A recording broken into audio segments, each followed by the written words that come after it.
तर नमस्कार मंडळी, संध्या रेसिपीजमध्ये तुमचं स्वागत आहे.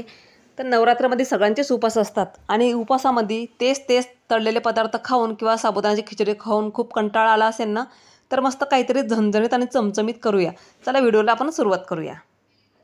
या ठिकाणी राजगिऱ्याचं पीठ घेतलेले मी अर्धी वाटी. राजगिऱ्याची पालेभाजी घेतलेली आहे, स्वच्छ धुवून कोरडी करून बारीक चिरून घेतली. अर्धी वाटी शेंगदाण्याचं कूट, हिरवी मिरचीचा ठेचा आणि बगरचं पीठ घेतलं आहे.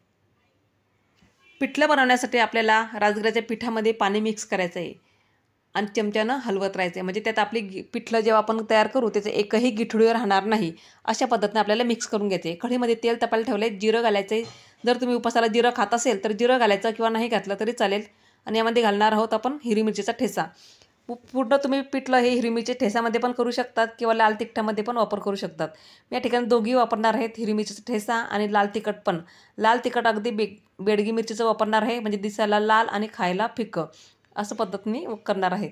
म्हणजे खूप छान असं पिठलं असं झणझणीत आपलं तयार होणार आहेत. ज्या वाटीनं मी अर्धी वाटी राजगिऱ्याचं पीठ घेतलं होतं त्याच वाटीनं मी 3 वाटी पाणी घालणार आहेत.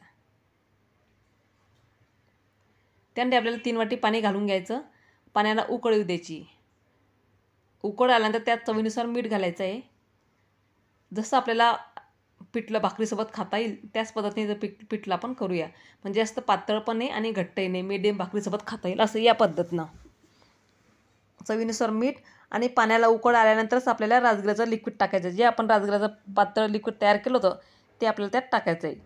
म्हणजे पिठलं आपलं घट्टसं होईल आपलं आणि एकही गिठळी राहणार नाही. अधूनमधून हलवत राहायचे म्हणजे आपल्या भांड्याला खाली चिटकणार नाही. आणि त्यामध्ये घालणार आहोत दाण्याचं कूट. मी अर्धी वाटी शेंगदाण्याचं कूट घालणार आहे. जर तुम्हाला आवडत असेल शेंगदाण्याचं कूट तर तुम्ही घालायचा किंवा नाही घातला तरी चालेल, अगदी ऑप्शनला आहे तुम्हाला. किंवा शेंगदाण्याच्या कुटाऐवजी तुम्ही अख्खे शेंगदाणे पण त्यामध्ये वापरू शकतात. तोपर्यंत मी साईडला पिठल्याला उकळ यायला ठेवलं आहे, तोपर्यंत आपण राजगिऱ्याची पालेभाजी करून घेऊयात. कढईमध्ये तेल तापायला ठेवलं आहे, जिरं घालायचे आहेत आणि हिरवी मिरचीचा ठेचा. राजगिऱ्याची पालेभाजी करणार आहोत आपण, ती हिरवी मिरची छान लागते, पण कोणी कोणी लाल तिखटाची सुद्धा करतं. राजगिरा स्वच्छ धुवून बारीक चिरून कोरडं करून घेतात, म्हणजे त्याला पाणी सुटणार नाही. असे भाजीला पाणी सुटतं, पण आपण जर भाजी कोरडी केली नाही तर पाणीही जास्त प्रमाणात त्यात राहतं आणि भाजी व्हायला वेळ लागतो. म्हणून भाजी स्वच्छ धुवून चिरून कोरडी करून घेतली कपड्याने, नंतर त्यात घालायची. म्हणजे आपल्याला जे कमी पाणी सुटेल त्यामध्ये, जेवढं भाजीचं पाणी सुटेल तेवढंच आपल्याला भाजीमध्ये राहील. आणि मीठ आपले अगदी थोडंच घालायचं आहे, कारण भाजी घातल्यानंतर ही भाजी थोडीशीच होते, त्यामुळे आपली भाजी खारट होऊ शकते. म्हणून आपल्याला मीठ हे बेतातच घालायचं आहे. आणि यामध्ये घालणार आहेत मी अर्धी वाटी शेंगदाण्याचं कूट. आपल्या शेंगदाण्याच्या कुटामुळे भाजी अगदी छान लागतं आणि ही भाजी भाकरीसोबत पण खायला खूप छान लागतं. आपलं पिठलं पण मस्त खतखत शिजतं आहे आणि रंग पण अगदी सुरेख आला आहेत आपल्या पिठल्याला. तुम्ही पाहू शकतात अर्धी वाटीचं पिठलं भरपूर असं झालं आहे आणि इथं भाजी पण आपली तयार होत आहे, शिजत आहे.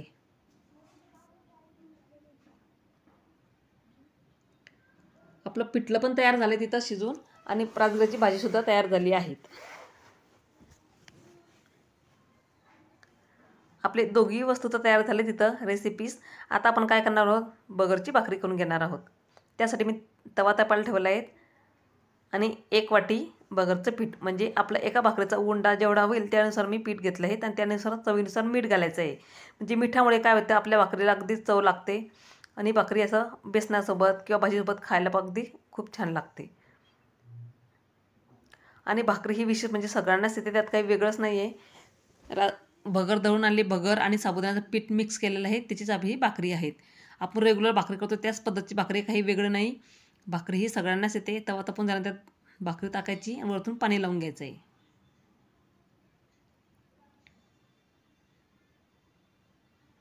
कारण नवरात्रामध्ये 9 दिवसाचे उपवास असतात. बरंच जणांचे नवरात्रामध्ये तळलेलं किंवा साबुदाण्याची खिचडी खाऊन पण त्रास होतो आणि साबुदाण्यात पण आपल्याला त्रास होतो. पण नेहमी म्हटलं भाकरीसोबत काय बनवावं, म्हटलं हे तर आपण पालेभाजी तर नेहमीच खात असतो. पालेभाजी आणि म्हटलं पिठलं करावं, तर राजगिऱ्याचं पिठलं खूप छान लागतं, म्हणून हा व्हिडिओ तुमच्यासोबत शेअर केला आहे. आता आपली भाकरी पण तयार झाली तिथं, राजगिऱ्याची पालेभाजी पण तयार झालीत आणि राजगिऱ्याचं पिठलंही तयार झाले आहेत. आता आपण स्वीट डिश करूया. खूप सिंपल रेसिपी आहे स्वीट डिश, त्यात वेगळं काहीच नाही आहे. जे आपण गावाकडे नेहमीच करत असतो तेच स्वीट डिश आहे, म्हणजे आपलं केळीचं शिकरण. यामध्ये 1 केळी घेतली, हातानंच चुरा केलेत मी, हातानंच तुकडे केलेत. त्यामध्ये आपल्याला दूध घालायचं आहे. दूध आपल्याला जेवढं लागेल तेवढंच वापरायचं आहे तिथं. आणि त्यामध्ये साखर घालायची 1 चमच्याभर. गोड कमी जास्त तुम्हाला आवडत असेल त्यानुसार तुम्ही साखर वापरायची. थोडं पातळ वाटत आहे, मी परत 1 केळी वापरणार आहे तिथं, म्हणजे थोडंसं घट्टपणा येईल आपल्या शिकरणाला. आता सुरीनं कट करून घेणार, म्हणजे शिकरण पण आपलं इथं तयार झालं आहेत. कोणी चमच्यानं पण कूस करून घेतं आहे, म्हणजे घट्टपणा येण्यासाठी. मी चमच्याने किंवा सुरीनेच कट करून घेतले आणि त्यात दूध टाकून मिक्स करून घ्यायचं आहे. तर मस्त झणझणीत बेत आपल्या इथं तयार झाला आहेत. भाकरी पण घेतली ताटामध्ये, पिठलंही घेतलं. आपल्या पिठल्याला पण मस्त असं कलर आला आहे, तर झणझणीत आणि चमचमीत पिठलं तयार झाले आहेत. आणि रात्रीची पालेभाजी पण आपली तयार झाली. त्याला येता येणं मग खायला, आणि आपलं शिकरण पण तयार झालं आहे तिथं. आपल्या चारही रेसिपीज इथं पटकन झालं आणि काही वेळ पण लागला नाही आपल्याला बनवायला. तुम्ही पाहू शकता, नेहमीच तेच तेच खाण्यापेक्षा म्हटलं काहीतरी पिठलं भाकरीचा बेत करावं. तर आजचा झणझणीत बेत तुम्हाला कसा वाटला नक्की कमेंट करून सांगा. व्हिडिओ आवडल्यास लाईक शेअर करा आणि जाताना मात्र सबस्क्राईब करायला विसरू नका. भेटूया पुढच्याच अशा नवीन रेसिपीमध्ये किंवा नवीन व्हिडिओमध्ये. तोपर्यंत धन्यवाद.